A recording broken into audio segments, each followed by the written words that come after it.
E aí, pessoal, tudo bem? Mestre Henrique, novamente aqui com vocês, uma conversa de peso. E fico sempre que eu peço para vocês, por favor, entrem nos comentários, façam elogios ou críticas, tudo é bem-vindo, né? Através das críticas a gente acaba melhorando, tá?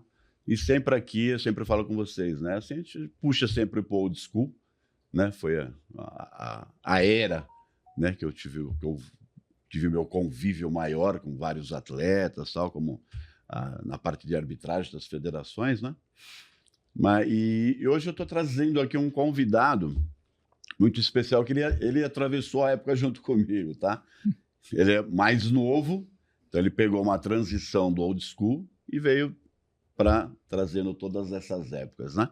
Eu apresento para vocês e a gente vai batendo papo. Aqui o nosso grande amigo Fernando Marques. Fernandão. Que beleza. Aqui cumprimentar aqui as câmeras. E aí, como é que você está, Fernando? Obrigado. Estou honrado de você ter me chamado aqui. Eu sempre falo de você, do Rodrigo Koprovski, o senhor Eugênio, Santarém. Quando eu era garoto e assistia os campeonatos de musculação, via vocês trabalhando lá. Verdade. Eu falava, olha, eu não sei o que eles são, mas eu quero ser isso aí. Bacana. Fernando teve uma grande participação. Em que época você chegou a competir? Eu me preparei a primeira vez para competir em 1991. 91. Tá. E aí eu morava no Ipiranga, um lugar que dava enchente. E 2 semanas antes do campeonato, deu enchente na minha casa. Eu tinha uma avó doente, eu entrei na água lá do rio Tamanduateí para ajudar a tirar minha avó. Peguei uma leptospirose 2 semanas antes da competição. Caramba, mano. E aí não consegui competir. Me preparei de novo para o ano seguinte e competi em 1992. E foi bom que eu não competi em 91, porque em 91 eu não ganharia. Ganhou, não sei se você vai lembrar desse atleta na juvenil, Frederico Torque Miranda, que era um atleta juvenil fenomenal, chegou a ser campeão brasileiro. Que bacana. E aí eu não ganharia. Em 92 eu fui campeão. Que bacana. 91 foi basicamente o auge do Adolfo, né? Adolfo Acosta. Foi porque o Lihane esteve aqui, levantou a mão dele e tal, foi bacana. Lá no Baby Barioni, né? Eu tava lá. Foi um show. Foi em 92, bacana. E assim, sempre teve aquelas grandes disputas, né? A sua maior concorrente na época, quem era assim? Era um amigo de academia, que o nome dele é Carlos Bertioli. Nós dois treinávamos do Instituto Paulista de Musculação. Instituto Paulista. E aí ele era muito bom da cintura para baixo. E eu era melhor da cintura para cima. Então ficava aquela briga lá. Porque se ele tivesse sido campeão, seria justo também. Entendeu? Tá. Então ficava essa disputa. Quem ia estar melhor no dia. Cada um mas eu me conscientizei que ser um bodybuilder competitivo não era a minha praia. Né? Porque com o peso que eu competi, que era 89 quilos... Venceu a categoria meio pesado o Venilson, né? Nossa, e eu, perto do Venilson, com o mesmo peso corporal, era uma franga. Ia demorar para alcançar aquela qualidade do Venilson, né? Aquela maturidade já muscular. Eu tinha 6 anos de treino. Tinha 6 anos de treino. O Venilson já e aí eu trabalhava lá na Combate Esporte.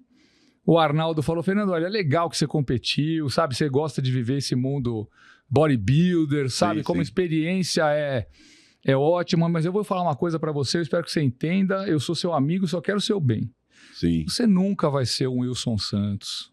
Você nunca vai ser um Hugo de Farias. Por mais que você treine, sabe? Por mais ergogênicos que você consiga comprar, por mais que você se dedique, porque você não tem o fator principal nesse esporte, que é a genética para ser um campeão. Você é descendente de húngaro, você tem genética para esporte de força. É aquilo, né? A gente fala, vários campeonatos você pode ganhar, você vai ser campeão, mas a hora que você defronta com o genético, é difícil, né? Acabou. Aqueles ombros largos, cintura fina, os vastos enormes das coxas. Eu lembro do Venilson do meu lado, que a gente com o mesmo peso, mesma altura, Fala, o que é isso? Como que ele consegue aparentar isso bromato, assim, né? Aquela coisa... Tem um esqueleto de isopor. De isopor e o resto é músculo, né? Tudo isso é bacana, né? Mas é legal, né? Alguém sincero no sentido, né? E você... O importante é que você desfrutou, você teve o prazer de ir, se preparar, estar no meio. Era importante para mim. Eu trabalhava na Combate Esporte já desde 89. Bacana. E aí foi meu primeiro emprego assim nesse mundo dos suplementos, e aí muita gente ia me procurar lá para saber como usava suplemento. Sim. Eu cheguei a preparar alguns atletas antes de ter sido atleta, porque eu convivia muito com o senhor Ives. Eu acompanhei no instituto a preparação de vários atletas, então eu sabia, estudando ali, vendo o pessoal na prática, por onde seguir, né? Sim. Não que eu fosse o treinador, eu era um amigo que ajudava. Sim. E aí começou muito um questionamento, né? Pô, você tá preparando os caras aí, mas você mesmo nunca competiu e tal. E eu tinha essa vontade de subir no palco. E eu consegui realizar pelo menos uma vez. Eu lembro assim, que eu já estava né? Já era árbitro da federação, né? Então eu tava FBB na época, né? Na época FBB. Mas eu sempre via assim que você se destacava, né? Porque você era sempre bem atuante, né? Orelhudo, né? Tava ali sempre arrumando problema no bom sentido, né? É verdade. O próprio Eugênio, né? Toda hora discutindo lá com o Eugênio, discutindo no bom sentido, né? Eu queria aprender. Tá toda hora fazendo isso, aquilo. Eu questionava porque eu queria aprender. Isso, né? Até o Eugênio, uma época, falou: precisamos arrumar alguma coisa esse menino fazer aí, que ele tá toda hora em cima e fazendo e tal. Legal, né? Porque você era atuante. Professor Eugênio. Era atuante, né? Então você estava sempre ali interessado, conversando, sempre fazendo amizade com todo mundo. Sim, né? Você sempre teve um bom trânsito com todo mundo, amigo, sabe? Facilidade do fazer. Era muito respeito. Então, é o se interessar pelo esporte, né? É o se interessar pelo esporte. Eu acho que você falou do old school, o que difere o old school que nós vivemos, dessa época que nós vivemos hoje, é a essência ali. Verdade. Lá, na nossa época, a essência era comum a todo mundo. Verdade. Todo mundo fazia por amor. Sim. E hoje nem todo mundo faz só por amor. Não, eu está bem difícil nesse sentido. E que muitas vezes eu fiz alguns outros podcasts aqui, eu até fiz com o Marcos Lane, né? E o Marcos Lane falando algumas frases do old school e tal. E aí teve uns comentários, os caras meio bravos. Pá, só vocês eram bons, só vocês eram isso, o pessoal de agora. Quer dizer, o pessoal não entendeu o que nós queríamos dizer. Não é que éramos melhores, fomos nunca. Toda época tem sua importância, sua relevância. Exatamente. É que interpretação de texto não é o forte da galera, né? Muita internet e pouco livro. Exatamente. Não, você não viu o pau que arrumaram com o Ronnie Coleman? Porque ele foi entrevistado, perguntaram para ele do Sebam. Sebam é o nome do cara na internet. Sim. Ele falou, quem que é Sebam? Não conheço o Sebam. Sebam. Aí o cara falou, o Chris Bumstead. Ele sim, conheço. Ele é um grande atleta, um grande campeão, mas ele não é Mr. Olímpia. Sim. Os moleques, não, como assim não é Mr. Olímpia? Ganhou aí 4, 5 vezes? Não, o Mr. Olímpia é o ganhador da Open. Sim. Aquele é quem tem o título de Mr. Olímpia. Sim. As outras categorias, com todo respeito, eles são campeões do Olímpia. Sim. Mas o Mr. Olímpia é o campeão da Open. É Open, exatamente. Não é verdade? E ele falou isso e foi criticado, como se ele tivesse desrespeitado o Sebam, quando na verdade ele estava tentando ensinar. Está dando uma informação, né? Exato. Está dando uma informação. Então, quando o próprio Lane falou disso, era isso, era mostrando essa essência. Exato. Do old school, aquela amizade, aquilo. E também nós tínhamos uma federação. FBB. Só FBB. Então, o Brasil se concentrava ali. Então, aquele campeonato era muito disputado. Então, quem ganhava o Campeonato Paulista, todo mundo sabia. Nossa, que era brasileiro, todo mundo sabia. Ou vamos para o Mundial. Nossa, era um sonho inatingível, né? Então, tinha todo aquele glamour, né? Pô, sair na revista era um sonho. Nossa, sair na capa, então. Ave Maria. Pelo amor de Deus. Então, era uma coisa, assim, muito fantástica, né? Esse glamour, né? E hoje em dia tem muitos, não é falando mal, mas diminuiu isso nesse sentido, né? Porque tem várias federações, não é verdade? tudo picada, né? Na verdade, algumas federações, sim, algumas confederações e muitas empresas que promovem o bodybuilding. Sim. Né? São sim. empresas que se comportam como federações e confederações, só que elas não necessariamente são confederações esportivas. Sim. Né? Como a própria SPFF, é uma empresa. Eu adoro o Alex, o trabalho dele. Sim, o Alex excelente. me ajudou muito quando eu fui presidente. Veio do old school. Total. O Alex, ele não queria. Quando eu estava formando a diretoria da FBB, eu chamei o Alex, falei, Alex, eu preciso de você, cara. Fica do meu lado, eu só vou chamar gente de confiança. Sim. Ele, não, pelo amor de Deus, não quero, tal. Aí um dia eu tava lá na First, na minha academia, aí ele chega, eu resolvi aceitar para ver o que a gente vai fazer, olha aí. E trabalhou comigo, tomou gosto pela coisa e hoje faz um trabalho maravilhoso, amparando os atletas. Não, tá. Nesse tempo que você citou, o que era ruim desse tempo? Tinham praticamente 3 campeonatos por ano. O estreantes, exatamente. o estadual, o brasileiro, e aí aquelas copas do fim do ano, como o Mr. Santos ou Copa Guarulhos. Sim, não é isso? Algum Grand Prix, alguma coisa assim. Só nesse campeonato, nesse fim de semana, vão acontecer 20 campeonatos pelo Brasil. Só nesse final de semana próximo. Então, isso melhorou. Sim, demais. Exatamente. Então, o acesso à informação aumentou e melhorou demais. Só que trouxe uma massa de gente que precisa estudar mais o que é o esporte, o que foi o esporte, para onde ele vai, que é isso que a gente faz. E compete a nós, ficar apontando para essa galera o que eles precisam entender. Exatamente, vai se dando as dicas, né? Por isso que a gente vai falando old school, né? É só entender um pouco mais, né? Sem querer ser melhor ou pior do que ninguém, sabe? Como você falou, cada um tem sua importância e sua relevância. Cada um no seu tempo, né? Não é? Que nem quando sempre tem aquelas comparações. O Arnold com esse. Falou, meu amigão, o Arnold foi a época dele. Exato. Lihane é a época dele. Né? Alguém compara o carro charutinho com a Fórmula 1 do dia de hoje? Exatamente. Cara, é a mesma comparação. É a mesma coisa, para época, né? Bacana. Mas aí depois de competir aquilo, você também preparou vários atletas, né? E aí como é que foi a história para você? Foi dirigente da FBB.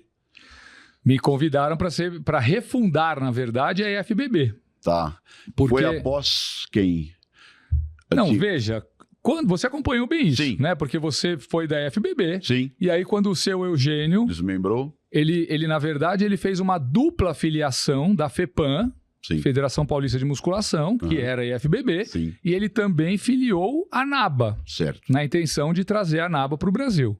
E aí, a Confederação Brasileira IFBB, ela desfiliou a FEPAM.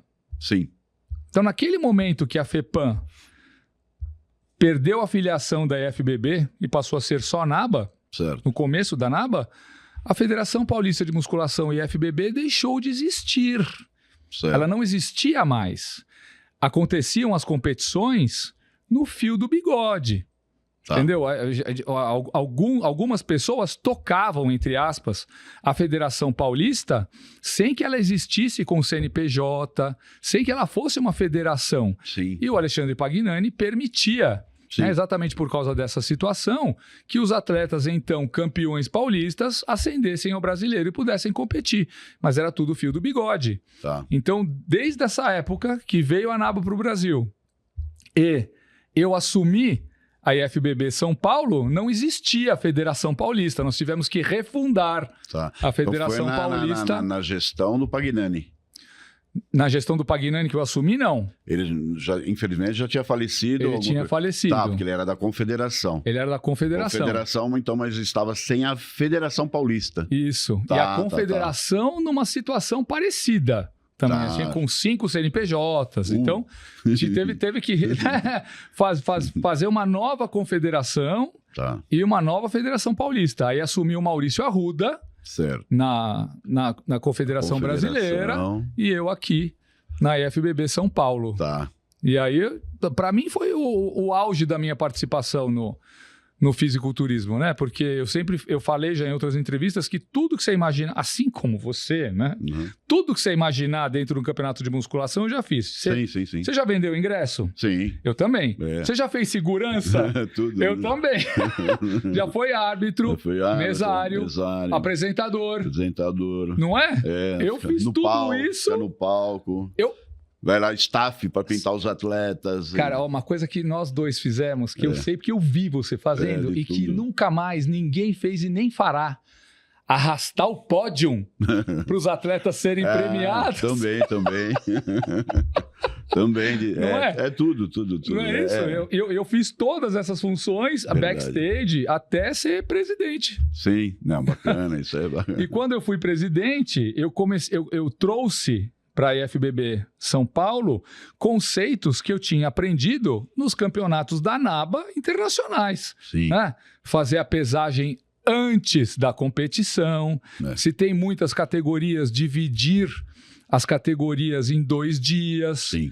Começar o campeonato não às 7 da noite, sim ao meio-dia, né, para o pessoal não sair às 2, 3 da manhã. Terrível. Né? Então, e essas mudanças, graças a Deus, foram incorporadas pelo pessoal que estava trabalhando aqui no Brasil, primeiro na IFBB e depois nas outras federações. Se eu não me engano, por causa da quantidade de atletas, a NPC também da época, ela já veio para o Brasil nesse molde. Sim, de fazer a pesagem antes. A pesagem antes e dividir em 2 dias, né? Tudo isso para favorecer o atleta. O atleta, né? O show é o atleta, né? Não é quem faz o campeonato é o atleta, ele é o responsável por tudo, né? E amenizar um pouco isso, né? Porque o estresse do último dia é terrível, né? Quantas vezes nós fazíamos? Eu lembro que a mãe da minha filha, minha primeira esposa, ela competiu em 94. Então ela pesou de manhã no Baby Barione, a prévia foi lá mesmo, no Baby Barione, a Laír Salvadego estava assistindo. Olha. Opa! E aí as finais do Elis Regina à noite, no mesmo dia. Você pensando não só no bem-estar de atleta, sim. do atleta, mas na performance que ele tem que apresentar, isso não é o melhor a fazer. Não é? Quantas vezes você vê atletas, o físico mudar em horas? Você vê o cara na prévia bom e à noite ele entra liso, ou vice-versa. Eu lembro que uma época eu estava tendo isso, né? Uma competição de manhã, fazia, depois à noite, na hora da apresentação, tinha uma nova nota. Exato. Ele era julgado 2 vezes para tentar evitar isso, mas muitas vezes não é do atleta, né? A própria condição física dele não lhe permitia, então era uma loucura. Ele pegava de uma primeira... À noite ele estava em segundo, ou vice-versa, havia a troca. Loucura isso, né? E todo mundo trabalhando nesse dia de graça, entre aspas. Sim. Não é? Todo mundo fazia pelo esporte, pela federação. Imagina. Né? Por estar lá. A gente tinha prazer de estar lá. Exatamente. Não é? Nossa, adorava ficar lá perturbando todo mundo. Que você falou, eu perturbava mesmo. Por anos. Depois de um período, né, que começaram a remunerar os staffs, o pessoal da arbitragem, pelo menos os custos, né, da alimentação, do chegar, né? Exato. Hoje é bem diferente de hoje. Hoje o pessoal realmente tem bacana, né? Tava falando isso com o Tamer essa semana. Um valor até que justo, né? Hoje tá profissional o negócio. Tá profissional, a pessoa até se anima, falou, eu quero fazer esse curso, caramba. Exato. É um pagamento bom em relação. Quero trabalhar de árbitro, quero trabalhar de mesário, quero trabalhar no backstage, né? Porque além de você estar ali vendo a competição ao vivo e de perto...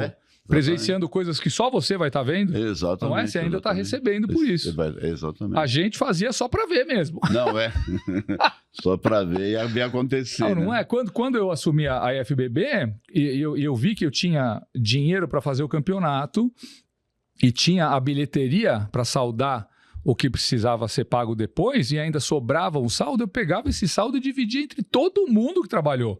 O apresentador, os árbitros, pagava jantar para todo mundo no final, sabe? Sim.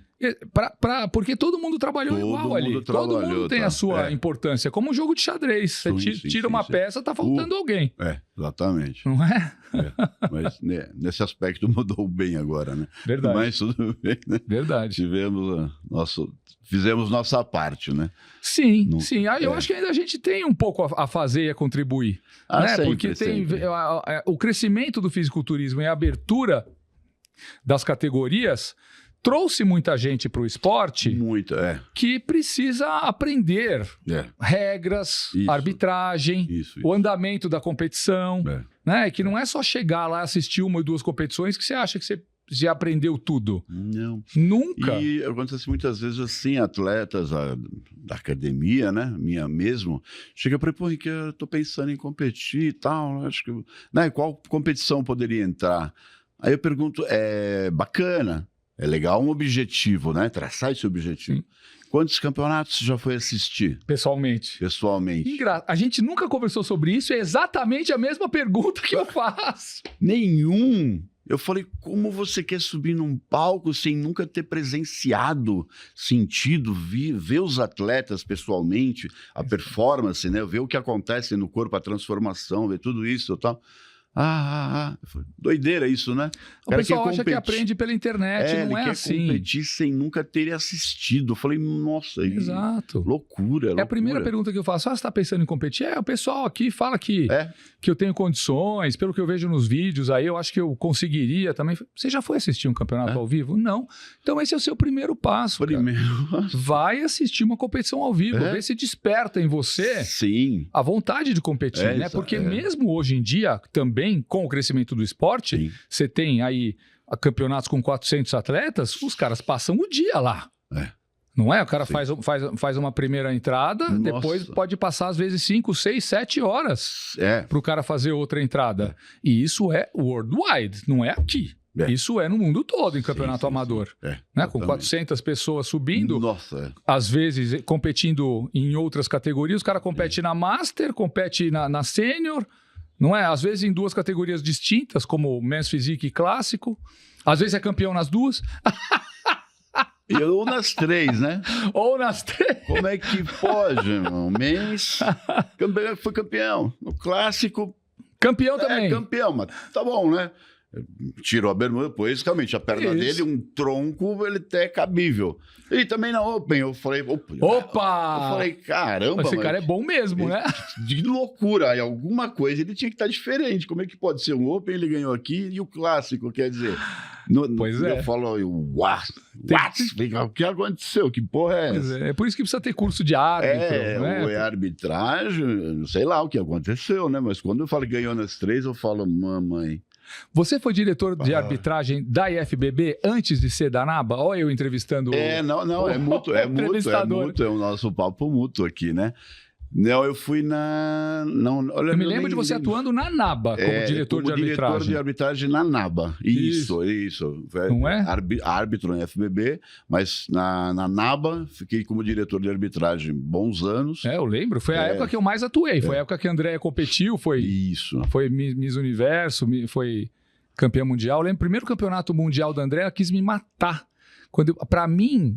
que eu estava participando com ela do primeiro Mundial da NABA aqui em Natal, sim, 2005, né? E você sabe como é que é mulher, né? Que para mim eu era, né, só um treinador, né? Ela queria estar com o cabelo arrumado, pintada e tal. Ela acordou, tá tudo bem aí, tá. Eu falei assim, eu vou buscar o Henrique lá embaixo. Eu quero saber a opinião do Henrique. Você lembra que eu fui buscar você? Eu falei, Henrique, por favor, vem no quarto aqui. Vê, André, como é que ela tá, por favor. Vê se tem alguma coisa para arrumar, porque eu queria a sua opinião. Aí eu abri a porta, você tava comigo lá, eu vou te matar que você trouxe o árbitro aqui. Eu falei, calma, ele vai ver teu físico, não, meu cabelo, exatamente, elas têm que estar... Você lembra disso? 1000%. Eu queria a sua opinião. O olhar o físico, relaxa, não vai ver mais nada, né? Então, e esse é um grande problema da mulher. Tinha a própria Jane, né, Prado, né, que a Jane Mendes, ela competia e tal, e era uma loucura, ela deixou o Edson louco, né, não porque a tal sandália, falei, Jane, esquece, o árbitro não sabe a marca, não olha isso, não olha nada, ele olha o físico. Exato. Sabe? Esse biquíni que custa 2.000, cara, pode ser 50 reais. Ninguém olha o biquíni. Ele se veste bem, ele veste o seu corpo. Mostra bem o físico. Ele engloba seu corpo, é o que importa. Não é o valor, mas a mulherada é louca, né? Nossa, eu fui assistir vários campeonatos internacionais, amadores e profissionais.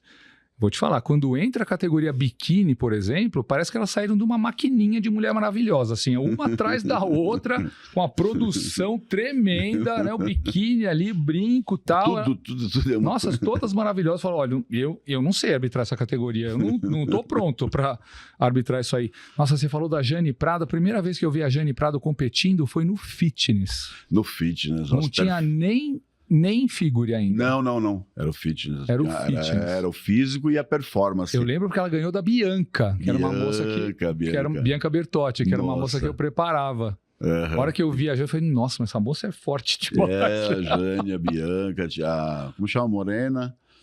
Nossa. A Rosana Miller. Juliana Malacarne, que depois... nossa. Que depois 4 vezes Miss Olímpia. Miss Olímpia, doideira, né? Não é verdade? A Luciana Silva, que depois foi Miss Universo. Saudosa Flávia Crisos. Todo mundo no fitness. Isso. Eu tô tentando lembrar, falta uma. Que era morena. Nossa. Eu me lembro da Rosana Miller, bastante. Não, tem outra, eu esqueci. Nossa, eu vou lembrar, ela vai ficar brava. Ela vai ficar brava? Competia no fitness também? Também competia no fitness. Mas tá bom. Não, mas era muito bonita, uma categoria... A Luciana... Como é o nome dela, meu Deus do céu? Não, tinha a Luciana, mas tinha a outra... Nossa... vamos ver. Você vai lembrar. Vamos ver se até o final vem. Eu lembro da... Você lembra da pessoa, não tá lembrando o nome. Isso. Mas nessa época quando veio o fitness... que eu comecei a me interessar por arbitragem.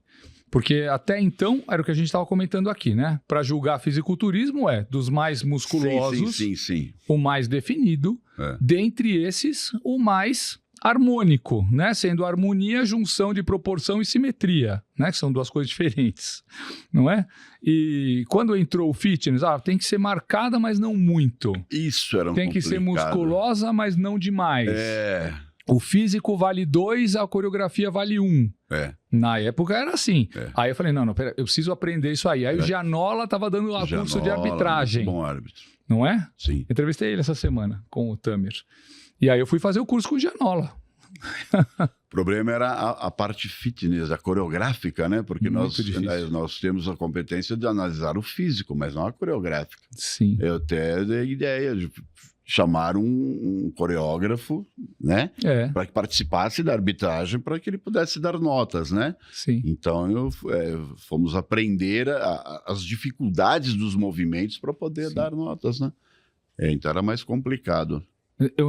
A primeira vez que eu fui para o Mr. Universe, 2005, tinha no fitness um round de físico, um round acrobático no palco e também tinha um round de habilidades, onde elas faziam uma espécie de crossfit. Nossa. Tinha que pular caixote, tinha que correr uma pista de 200 metros num determinado tempo, tinha várias atividades assim.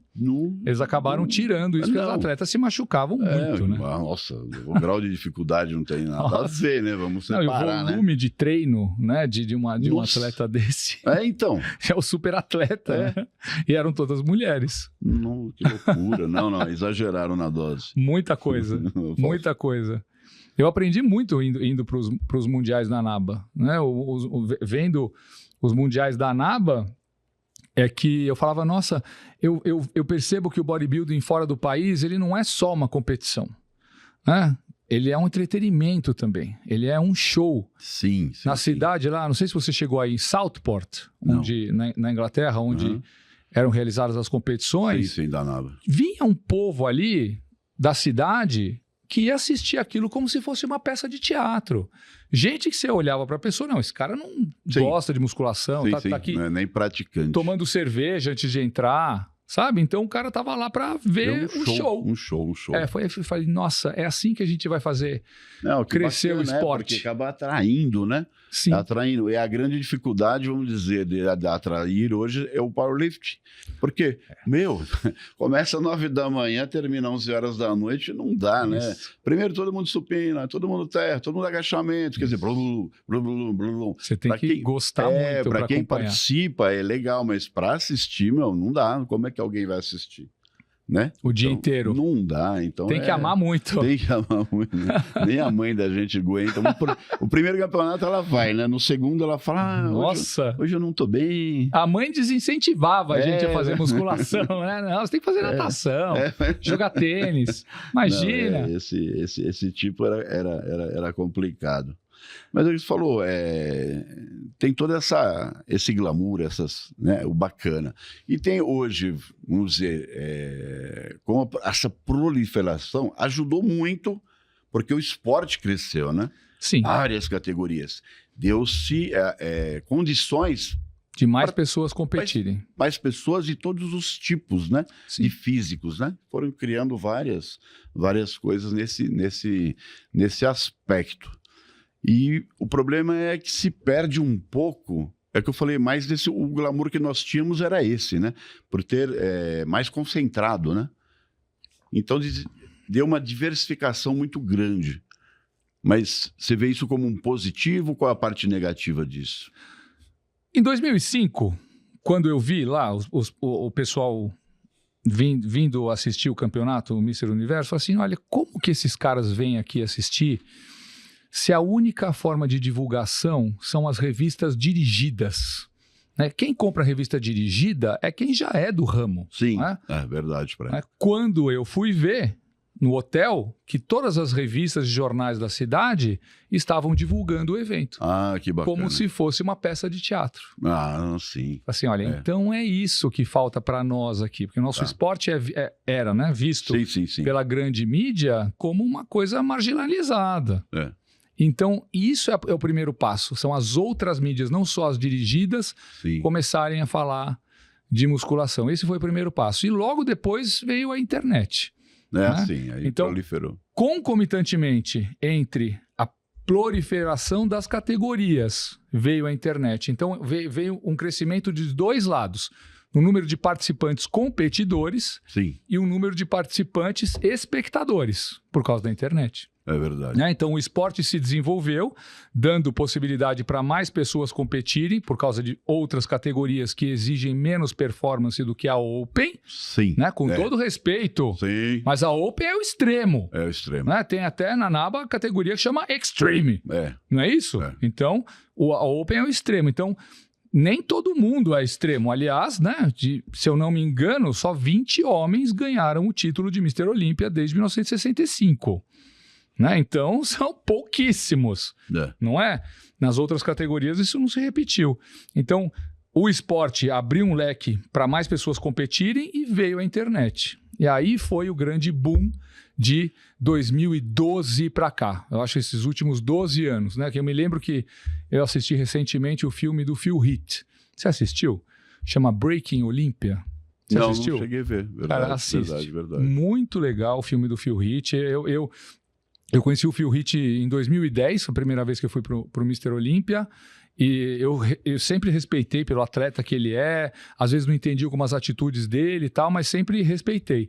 Depois que você assiste o filme, que você vê o que o cara passou para estar ali, como que ele se esforçou para ganhar o campeonato ali 7 vezes, sabe? Eu tive uma outra visão. E o Phil Heath, ele fala nesse filme que ele foi o primeiro Mr. Olímpia a lidar com a internet. Porque os outros anteriores não tinham muito o que fazer, porque era só uma coisa Facebook, alguma coisa assim. Quando veio o Instagram, que, né, massificou realmente o bodybuilding em cima dele. Certo. E ele fala que ele não lidava muito bem com a história dos haters.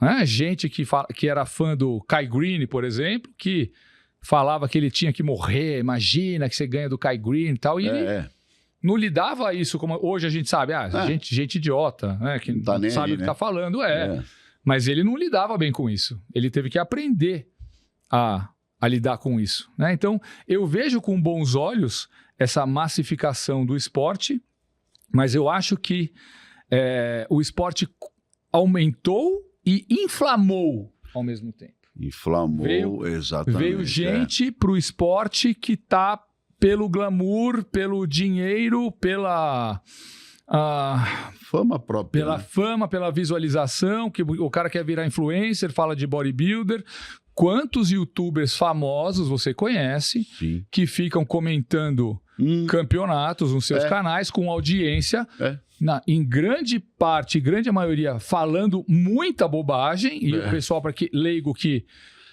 assiste, eles são autoridades, eles nunca passaram por um curso de arbitragem na vida. É uma coisa que eu notei uma vez, eu vi um dos últimos campeonatos, né? Esse que você falou, né? Os youtubers fazendo comentário, eu olhei e falei, mas cadê os árbitros? Tantos árbitros bons nacionais, eu acho que poderia estar o youtuber, eu acho que ele é o chamariz, com um árbitro renomado, um árbitro que saiba, né, que já arbitrou vários campeonatos, e trocando ideia, aí é bacana, né? Mas o Temer chegou a fazer essa tentativa, eu não sei se ele realizou. Ele anunciou no começo do ano que em alguns campeonatos ele ia colocar o Toguro com o Miguel Chain para comentar o campeonato, né? Então, o Toguro atrai um público grande, né? Que, na sua maioria leigo, e ele ia dar as opiniões dele ali como um espectador, e o Miguel Chain, né, com toda a bagagem técnica que ele tem, falar dos aspectos técnicos para ver se a gente ensina alguma coisa útil para o povo leigo, né? Contestar, né? Que o Toguro falou, na minha opinião, esse. O outro pode intervir e falar, realmente você tem uma razão, tem uma boa visão. Ou falou, olha, não é bem assim, se você observar aquele dorsal, não está tão proporcional, há uma assimetria lá, então vai ensinando, né?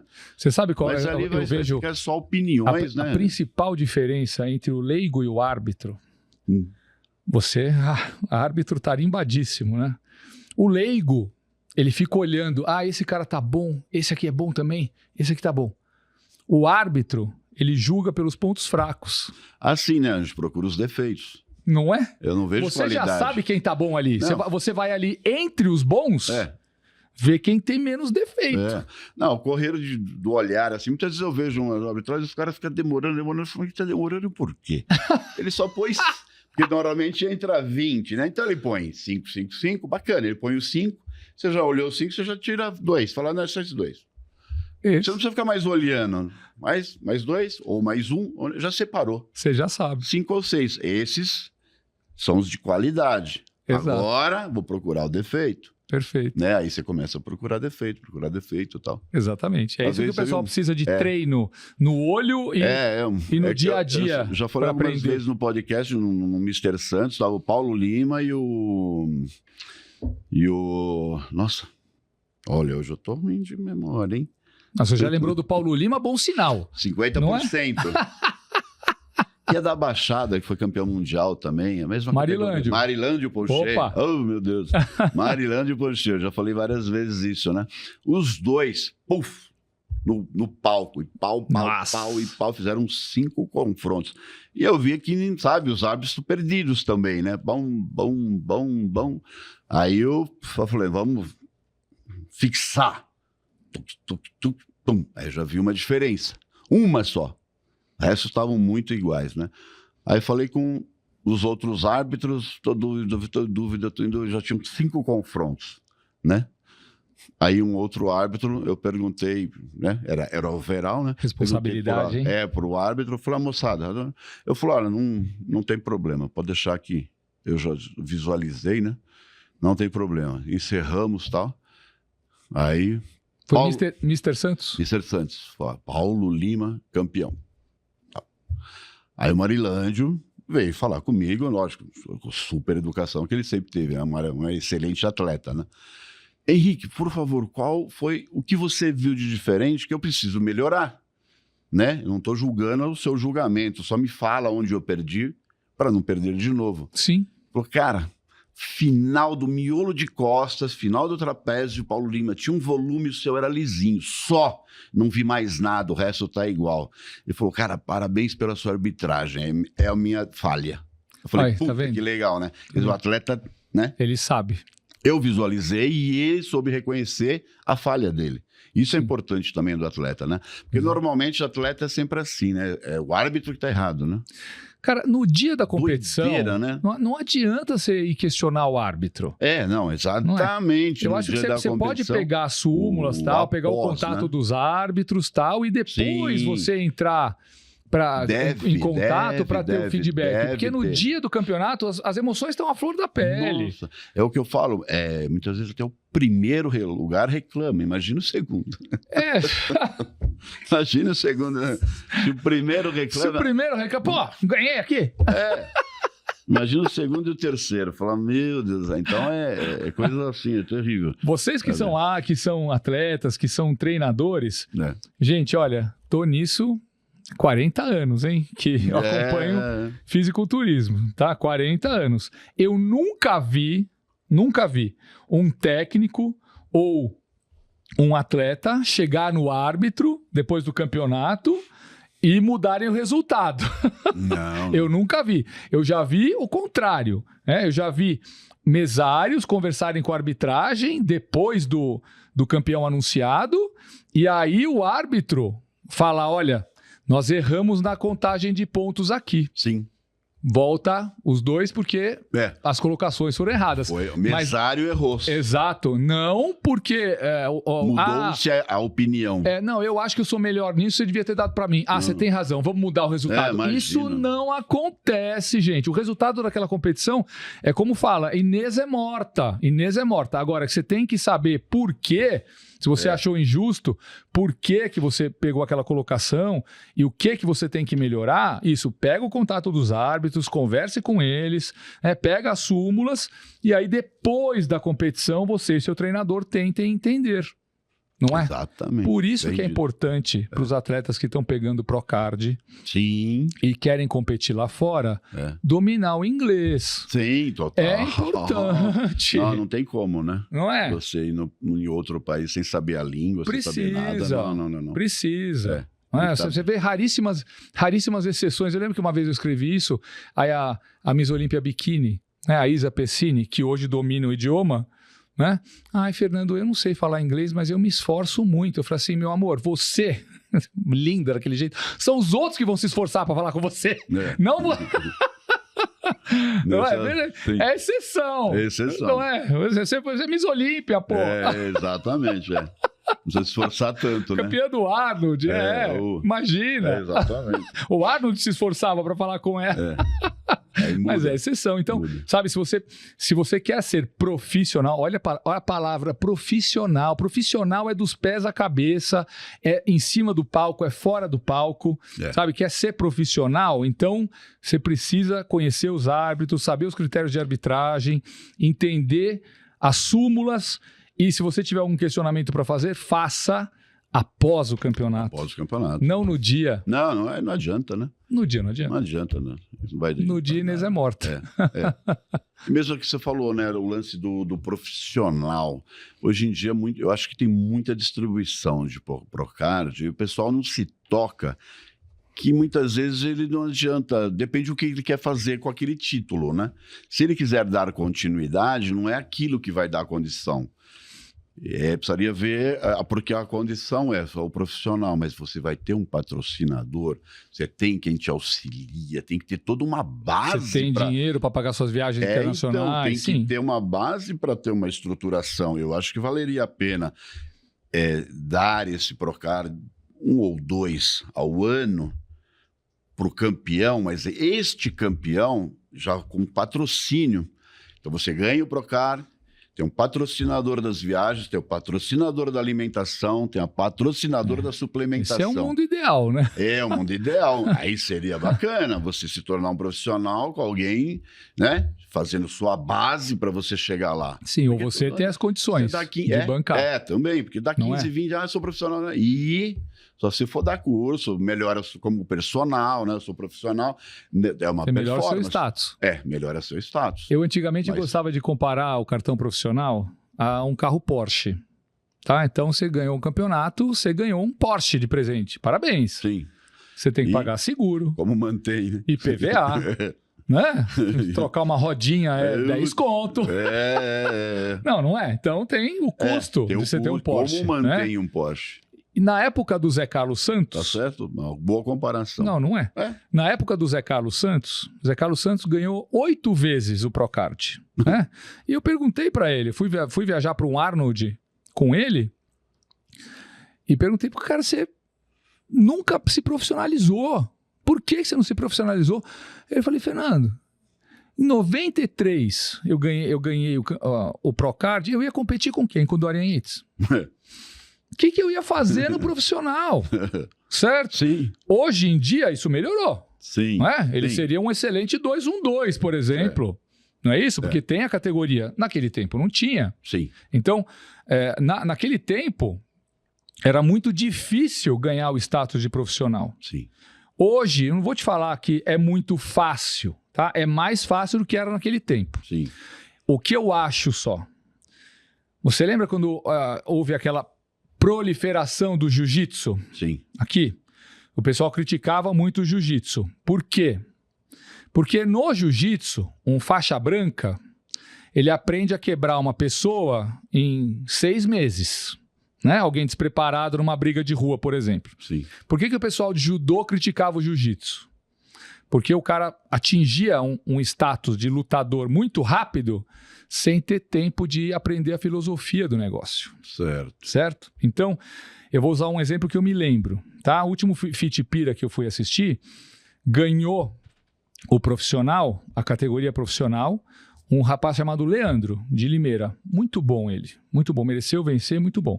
E naquele ano mesmo, por ser Fitipira e ser antes do Olímpia, ele estava classificado para o Mr. Olímpia. Só que o Leandro é um daqueles atletas fenomenais, bem assessorado por um técnico, que soube escolher as competições dele. Então, ele havia competido, se eu não me engano, desde o estreante, desde o momento que ele estreou até ele ganhar o Procard, somente 5 ou 6 vezes. Certo. Entendeu?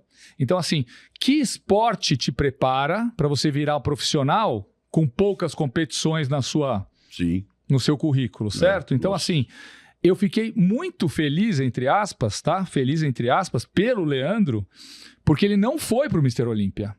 Porque ele não sabia o que era derrota. Ele não sabia. Só 5, 6 competições, ele não sabia o que era derrota. Se ele vai para um Mr. Olímpia, é um cara que tem um potencial imenso, não é?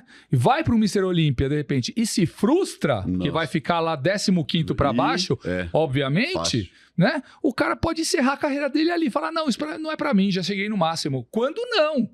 Então, eu acho que tem que se haver um meio termo, nem como era antigamente, mas também antes de dar o Procard ou a possibilidade de um atleta competir internacionalmente numa competição como o Arnold Classic ou Mr. Olímpia, avaliar um pouco o currículo dele para ver se ele está realmente preparado aqui para enfrentar isso. Porque eu vi, o Ronnie Coleman fala nesse filme do Phil Heath, a primeira vez que ele entrou no Mr. Olímpia, que ele tomou, acho que 8º ou 9º, ele entrou no backstage, o Ronnie Coleman, e falou: o que eu tô fazendo aqui? Não. Tá vendo? Você vê, ele mostra, né, nos vídeos. Eu peguei tal lugar, peguei tal lugar, até ele chegar, como agora sou campeão. E ele continuou porque ele ficou em top 10. Né? Então, ele podia ter se desiludido, falar, não, isso não é pra mim. E que atleta nós perderíamos se ele não tivesse a cabeça para continuar. Vou continuar, exatamente. Então, eu acho que a gente tem que achar ainda um mundo ideal, um meio termo, né? Nem como era antigamente, e hoje em dia, se existe a possibilidade do cara estar em 4, 5 competições, numa competição como o Mr. Olímpia, isso tem que ser revisto também. Não sei como. Eu estou jogando uma coisa na mesa aqui. Sim. Tá? Porque o maior problema e o que causou a briga, entre aspas, entre o Jim Manion e o Rafael Santorra foi exatamente essa dificuldade que a IFBB amadora criava em dar o Procard para atletas tarimbados. Verdade. Né? Então o cara tinha que ganhar o campeonato estadual brasileiro, ascender aqui, no caso, um sul-americano, ganhar um mundial, né? E o mundial da IFBB amadora, você sabe como é que é, ganhar o overall para ganhar o Procard. Isso, Então, claro que pouquíssimos brasileiros tinham o status e o poder aquisitivo para isso. E além de ganhar tudo, ainda ia ter que ser amigo deles, né? É você que está falando. Então, você me diz, tá? Hoje em dia, o Wilson Santos não seria profissional? Sim, né? Seria. Hugo de Farias não seria profissional? Marcelo Pelayo não seria profissional? Sim. Renato Ventura foi Mr. Los Angeles. Você lembra do Zebu? Do Rio? Sim. Seria profissional. Sim. Não é verdade? Então, é isso que eu tenho para falar. E esses caras não conseguiram o status de profissional, mesmo sendo campeões internacionais, né? Porque... Pela dificuldade gerada ali. Exato, pela própria federação amadora. Não é? Por isso que houve essa briga, entre aspas, né? E a NPC acabou se expandindo mundialmente, o que foi uma coisa boa para o esporte. Sim. Não é? Porque quem quer competir na IFBB, compete... Né? Quem quer competir na NPC compete. Hoje em dia, quem quer competir nas duas compete. E o esporte... Que é o ideal. Vem crescendo, que é o ideal. A federação faz o trabalho e o atleta escolhe.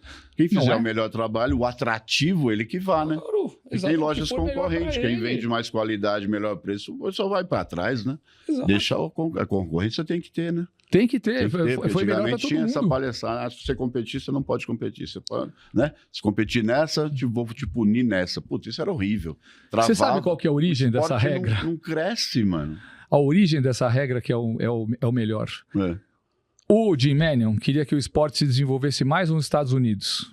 Você vê aqui, o Mr. Olímpia, você vê a lista de competidores, USA. E eles queriam proliferar isso. Senão o esporte é só de americanos. Que nem o futebol americano, né? Hoje em dia não. Inclusive, hoje tem jogo, né? Da NFL aqui no Brasil. Quando você pensou, né? Nossa, que você é verdade. né? Mas era uma outra época. Putz. Então, e o Santorra queria que o esporte fosse olímpico. Por isso, a IFBB Amadora, lembra dessa história? É verdade. A IFBB Amadora era afiliada ao ADA. Então, os campeonatos internacionais tinham sorteio para o doping. Lembra disso? Então, se o atleta competisse na IFBB e depois fosse competir em outra federação, ele cumpria uma suspensão e para voltar ele tinha que fazer um exame antidoping pago do próprio bolso. Porque a IFBB Amadora entendia, na época, que o atleta ia para outra federação, ele se drogava, ele se sujava. Aí, para voltar para a IFBB, tinha que fazer tudo isso, entendeu? Então, a origem dessa regra não tem cabimento. Tá, verdade. Não é verdade? Loucura. E o bodybuilding vai muito bem sem as Olimpíadas, né? É claro que é um sonho do Joe Wader. Se conseguirem, agora a IFBB tem a categoria Games Classic, né? Que entre os clássicos é o menorzinho. Sim. Né? Então você tem o Classic Physique, o fisiculturismo clássico, várias categorias de clássico, mas o menor dentro desses parâmetros de peso e altura é o Games. Então, é isso que estão tentando introduzir nas Olimpíadas. Depois que foi o break, eu acredito que o fisiculturismo tem uma chance. Puro também, né? Exatamente. Estão colocando nisso, aquilo e tal. Mas o bodybuilding vai bem sem as Olimpíadas também. Muito obrigado. Né? Mas era o sonho do Joe Wader. Sim. E do Ben Wader, né? Primeiro presidente da IFBB Amadora Internacional. Não, é loucura. O nosso problema da Open é que a gente não consegue sanar, né? Eles foram deixando ficarem búfalos demais, né? Eles estão passando, acho que, um pouco da compreensão, né? E isso está gerando um certo problema, né? Como que Amigo, você vai explicar? Depois do Dorian Yates, né? Surgiram os Mass Monsters. Mas se você comparar o line-up dos top 10 do Olímpia do ano passado, retrasado, ou desse ano, com o line-up dos anos 90... os atletas eram superiores. Né? Se você comparar, ali vai Ronnie Coleman, Kevin Levrone, Lee Priest, o Chris Cormier, Milo Sarcev. Se você pegasse essa linha, Nasser Ersonbati, você pegasse esse line-up, os atletas dos anos 90 capazes de vencer os top 10 de hoje. Certo? Mas, qual é o problema? Cada vez mais existe esse estigma errado, né? De associar o fisiculturismo ao doping. Sim. Como se o atletismo não fosse, ou o boxe não fosse. Todos. Nós sabemos. Por isso que existe doping nas Olimpíadas. Os próprios ciclistas, né? Então, não é uma crítica, mas o Comitê Olímpico Internacional enxerga o fisiculturismo como sinônimo de doping. Esse que é o maior problema, porque o que interessa é o fenótipo do indivíduo, quando ele está ali. Né? Então, sanado tudo isso, houve um tempo, não sei se você vai lembrar, que tentaram fazer doping no profissional, no Olímpia, para diuréticos.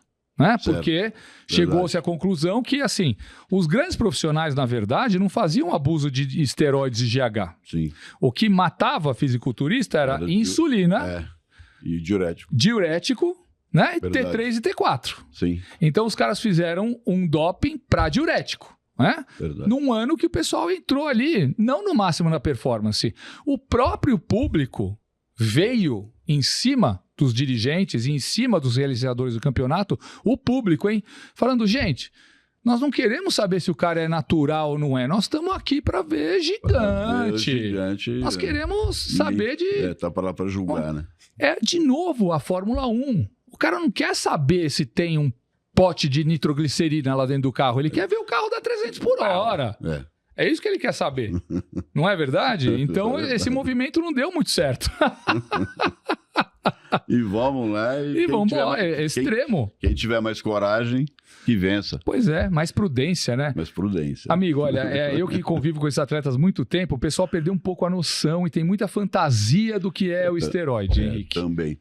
Mas quantos campeões você presenciou que tomavam nada? Você vê o cara falando na mesa assim e fala, esse cara imagina, uma estrolzinha por semana, ele tá desse tamanho. Mas sabe qual é o problema? É o que você falou, né? Muitos midiáticos ficam passando a receita. Sim, e às vezes tem patrocínio de laboratório underground. Então, só tantas gramas. Eu falei, não. Pelo amor de Deus. Tinha um lá falando, um youtuber lá falando, eu não lembro qual que foi, mas é famosinho. Que bom que você não lembra. Famosinho. Eu fiz minha teste lá, deu 12 mil. Eu falei... E ele foi campeão aonde? Eu saiba em lugar nenhum. Eu falei, mas por que ele vai fazer... É o campeão da farmácia, é o que mais toma. Só se for o título, 12 mil pra quê? Vai fazer o que vai acontecer ali? Nada. Entendeu? Nada. Então eu falei que eu entrevistei aqui o nosso amigo, né, o endócrino, né, Dr. João Matos. Eu perguntei para ele, doutor, o cara falou que estava tomando 12 mil, e aí? Henrique, o máximo que ele vai fazer é abastecer o Rio Tietê, entendeu? Na hora de eliminá-lo, né, pelas vias normais, porque não vai acontecer nada, sabe? Ele vai só estar se prejudicando. Para que isso? Quer dizer, mas eles fazem isso, a molecada acha que é esse o caminho. Então, essa informação aí que tem que tomar cuidado, né, Sim. molecada? O pessoal tem que saber filtrar. Não é informação. Senso. Isso aí é confusão. Confusão, desinformação, isso, aquilo. Meu Deus do céu. Sim, o pessoal acha que encurta o caminho, né, por causa dos venenos, e não é isso. Não adianta. Não vai, o pessoal fala, quer dizer que você é natural. Gente, não confunde. Exatamente. Eu sou natural, de São Paulo. Sim. É o treinar a alimentação, mínimo. Você citou aqui o Adolfo Costa, certo? Mínimo. O Adolfo Costa, 91, isso. Né? O auge dele. O Adolfo Costa teve que escola ali, no bodybuilding? Samir Banu, 83. Sim. Aí era ali Haney, 84 em diante, onde esses campeões falavam, olha, eu acho que não devia haver uso de esteroides no esporte, mas já que todo mundo usa, a gente vai usar. Agora, não é usar para crescer, não é usar para chegar no seu máximo. A gente usa os esteroides, eu lembro do seu Ives falando isso, você vai usar esteroide como anticatabólico. Sim. Você vai usar o esteroide para você, no seu pré-contest ali, preservar o máximo de massa muscular, você conseguir treinar. Melhorar a minha recuperação. Porque é isso que a droga faz. Ele dá ao usuário a possibilidade de atingir níveis mais elevados de treinamento. Exatamente. Ponto final. Ponto final. O resto é colocar a roda de Ferrari na Brasília, ela vai ser sempre uma Brasília. Por mais que você enfeite a roda... exatamente. Isso me irrita muito, essa molecada. Eu tô fazendo isso, eu falei, pra quê, meu? Pelo amor de Deus. Toda hora falando isso pra molecada. Não. Aí vai ver o treino, aqueles treinos de merda, né? Aqueles pezinhos de... Treino fofo. Puta que... Ou quando é... Ou exagerado. Ou não é pezinho ou pesão. Exatamente. Eles não tem sabem, muito Enzo na sua academia ou eles não duram muito? Não duram muito. Lá não fica muito, não. Lá é uma moçadinha mais regrada. Eu fico enchendo o saco do Perondini. Falo, pô, Enzo, agora os caras adotaram o seu nome aí pra sinônimo de frango, pô. Que injustiça. Enzo Perondini. O cara era um gigante. Nossa Senhora. Que doideira aí, Fernando. Eu acho que não adianta colocar o carro na frente dos bois. Não adianta. Exatamente. Quem é fenômeno vai ser fenômeno sempre. Sim. E a diferença entre o que te cura e o que te mata, quando você fala de medicamento, é a quantidade e a sua tolerância a qualquer tipo de droga. Não é? Bacana. Eu lembro que eu treinava no instituto, tinha um paraguaio lá que vendia bola, que ele falava, Fernando, Se você tomar uma cartela de aspirina, você infarta e morre. Uma cartela de Winstrol não vai morrer. Pior que é verdade. Na verdade, né? Verdade, vai te afinar tanto sangue que você morre, né? E o doente não vai fazer nada. Não. Ele tem a razão dele, né? Você me convenceu. Ai, caramba, é cada uma, né? Não. Mas muito bom. A gente tem um longo caminho a percorrer ainda, viu, Henrique? Porque de toda essa massificação vai ter uma filtrada aí, sabe? Vai ficar quem ama, vai ficar quem realmente tem conteúdo para transmitir, quem tá aqui pela essência e não só para ganhar dinheiro. Exatamente. Não é? Todo, né? E toda a indústria, não é? Toda indústria de suplemento, roupa, tudo. Sim. E falando em suplemento, nos trouxe um presente aqui, né? Opa! Bacana, hein? Esse aqui é um cookie, né? É o Whey Crunch, é um alfajor, um alfajor proteico. Cara, fantástico, eu experimentei aqui, que sabor. Que bom que você gostou. Pô, bacana, né? É um doce com proteína, né? Uma sobremesa proteica, diferente da Whey Bar, diferente das barras de proteína, né? São alimentos funcionais. Esse realmente foi idealizado para ser um doce com proteína.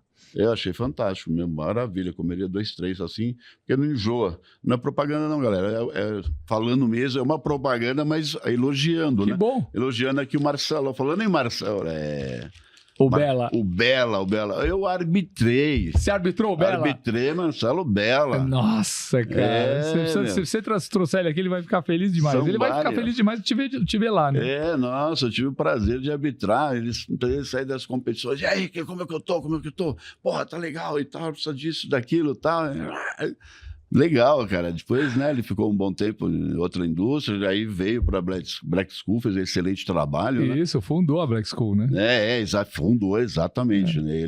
Você percebe que o Bela é o único CEO de empresas hoje em dia que vivenciou o bodybuilding na pele, né? Vivenciou, ele competiu.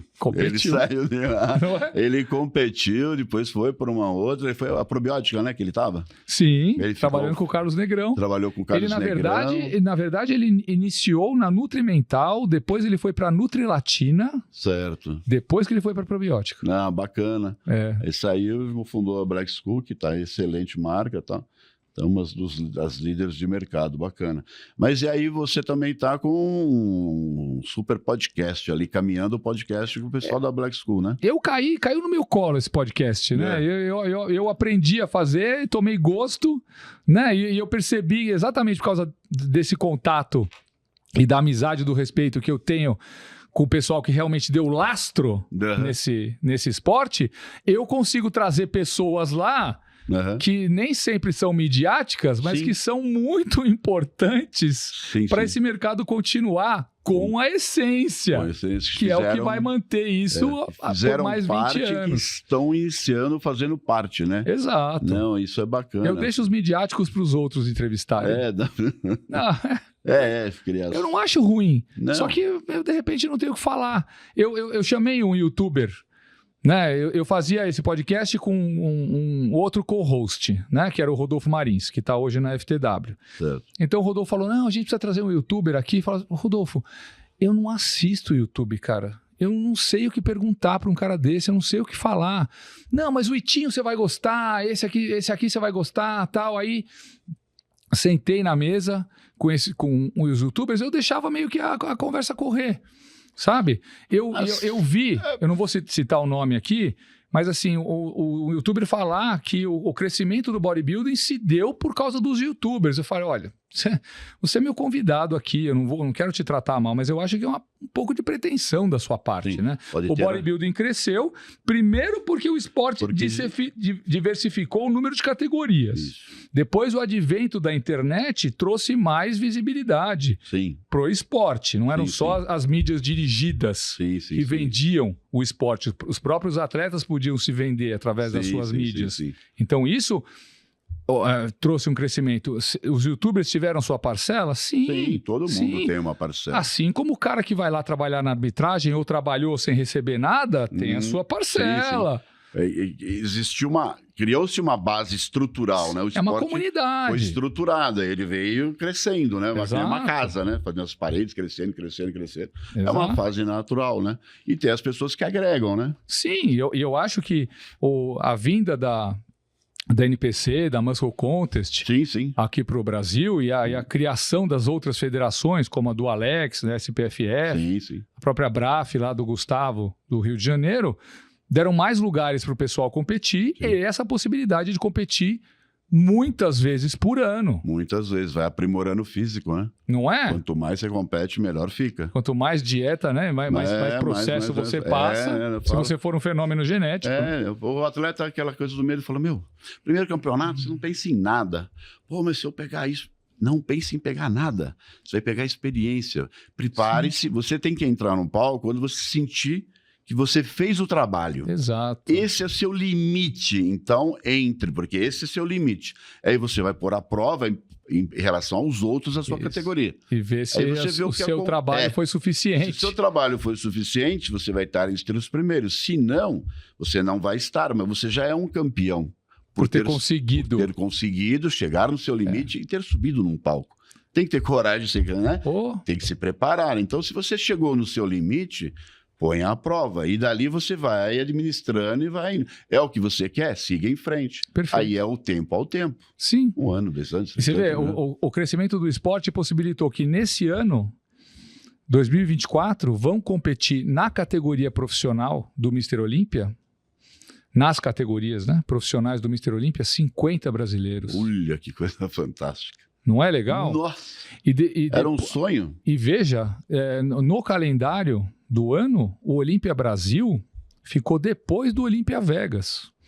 Ou seja, vão trazer aqui para o Olímpia Brasil muitos atletas campeões de lá. Olha. Talvez o campeão da Open venha também. Para a Expo, para a competição. Fantástico. Quando que a gente ia imaginar uma coisa dessa? Não. Aqui no Brasil. Não, era um sonho, aquela coisa de nossa. Nas outras federações também. A IFBB acabou de realizar o Mr. Universo aqui dentro da Fitness Brasil. Sim. Quando que você imaginou que você ia assistir um Mr. Universo, né, com atleta até da Ucrânia, né, e uma árbitra internacional ali atuando aqui na sua casa? Exatamente. Não é? Nunca. Isso é um crescimento, isso não se deve a tudo, né? É um contexto natural. O esporte cresceu por quê? Agradecer também as fábricas de suplementos que cresceram juntos, né? As academias. As academias cresceram junto, as fábricas juntos, quer dizer, então houve uma estruturação, né? Sim, e você vê que a ciência acompanhou isso também. Fantástico, exatamente. Não é? Porque o Colégio Americano de Medicina Esportiva, até então a maior autoridade em atividade física no mundo, começou a estudar exercício resistido no final dos anos 80, começo dos 90. Sim. Até então, só aeróbio faz bem, só aeróbio emagrece. Exatamente. Não é? Exatamente. Era isso que se preconizava. Então, mais academias, mais estudos, mostrando os bons resultados do treinamento resistido, mais pessoas aderindo por causa da ciência. Né? Quem vai procurar uma academia, uma Smart Fit, não pensa em virar um Mr. Olímpia, por exemplo. Sim. Não é? Já existem atletas que treinam lá, mas quem entra, não preciso fazer musculação, né, com a consciência de que precisa para a saúde, não está indo lá para se tornar um Mr. Olímpia. Estou falando de todas as academias low cost. Então, cresceu o estudo, cresceu as academias, nos campeonatos, cresceu o número de categorias, cresceu por causa da internet as visualizações do esporte. Sim. Tá aí o mercado que nós estamos vislumbrando. É uma soma de todo mundo, né? É uma soma de todo mundo. Todo mundo ganha. Exato. E aquilo, é o que você falou, né? Ela mesma vai se filtrando. Eu entrei aqui, eu queria mais, então deixa eu procurar onde eu tenho mais. Há quantos anos você está com a sua academia? Eu há 41 anos. As modas passam, né? Passam. A arte permanece. E quantas modas você já não enfrentou enquanto empresário, treinador, muitas. dirigente? Muitas. Não é verdade? E estamos aí segurando. Quantos atletas você viu com uma carreira meteórica? Fantástico. Você vê um cara ser campeão do estreante, campeão paulista, campeão brasileiro, campeão mundial, tal, de repente, cadê o cara? Sumiu. Doideira, né? Vários, hein? Vários. Opa! E aí a gente vê da época, né, que arbitrei, eu vi ele sair do júnior, ele foi pro sênior, ele é Master 1, Master 2, Master 3, fantástico, é uma geração que eu acompanhei, falou que coisa linda, né? Henrique, e aquilo que você falou, né? Quando eu comecei a assistir campeonato, categoria Master era meio piada. Não é bobagem. Era meio... Os caras... não. A gente se segurava para não dar risada. Não, era terrível, era terrível. Não é verdade? Não. Quando eu fui assistir o Mr. Universo, a primeira vez, entrou a categoria que era over 50, acima de 50 anos, entrou 10 caras ali que você não sabia tirar o campeão. Exatamente. Se pegar... Não, gigantescos, né? É o que hoje está acontecendo no nosso Master, né? Exato. Só grandes atletas, né? Ali sensacional. Deram continuidade, né? Sobe fazer o trabalho, né? Contínuo, né? Não, é fantástico. O fisiculturismo feminino também. Não, mas... Eu estava brincando com a Luciana Cardoso outro dia, campeoníssima aí, profissional, né? Major da Polícia Militar. Ela estreou comigo em 92. Mas sempre que eu não vejo a Luciana, tá bem? Super. Nossa. Muito. Tá competindo no profissional. Que bacana. E eu brinco com ela, porque como ela estreou junto comigo, eu acompanhei, né? E tinham 2 moças competindo, ela e uma moça lá, que era uma gordinha, tadinha, que... O cara falou, compete lá. Só tinha fisiculturismo feminino, não tinha biquíni, não tinha figura, não tinha nada. Não. E a Luciana, obviamente, venceu, mas a moça que entrou ali em segundo lugar, ela tava no momento dela, ela não se abalou ali, uma autoestima violenta e tal.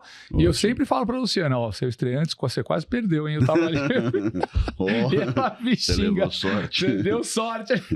Tem uma linha bonita, Luciana. Agora vai ver a categoria Wellness, vai ver a biquíni.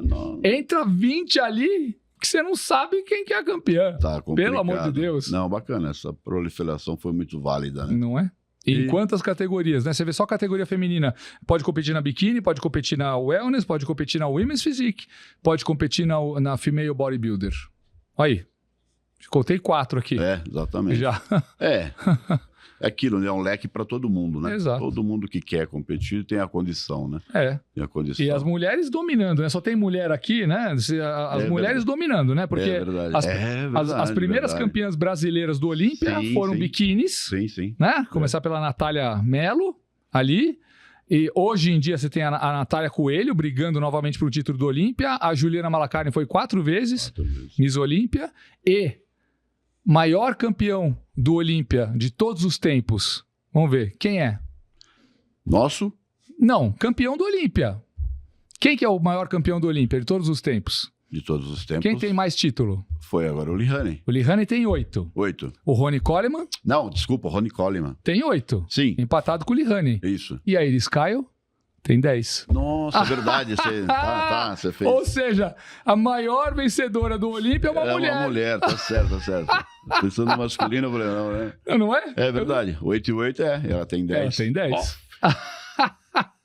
Legal, né? Bacana. Mulherada arrasando aí. Não, bacana.